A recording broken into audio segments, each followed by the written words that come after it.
BENGALURU, the ignorant man is not the unlearned, but he who does not know himself, and the learned man is stupid when he relies on books, on knowledge and on authority to give him understanding.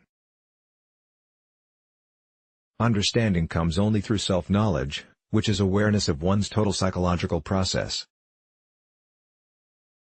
Thus education, in the true sense, is the understanding of oneself, for it is within each one of us that the whole of existence is gathered. What we now call education is a matter of accumulating information and knowledge from books, which anyone can do who can read.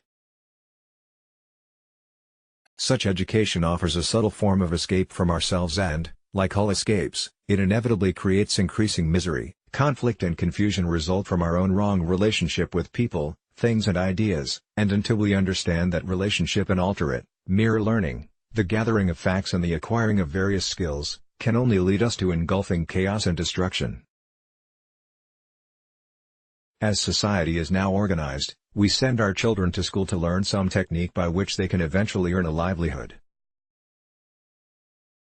We want to make the child first and foremost a specialist, hoping thus to give him a secure economic position. But does the cultivation of a technique enable us to understand ourselves?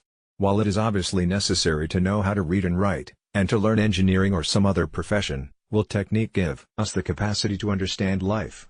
Surely, technique is secondary, and if technique is the only thing we are striving for, we are obviously denying what is by far the greater part of life.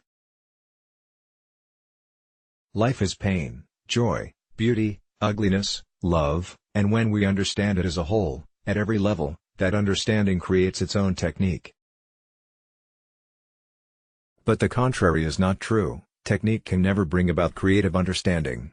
Present-day education is a complete failure because it has overemphasized technique. In overemphasizing technique we destroy man.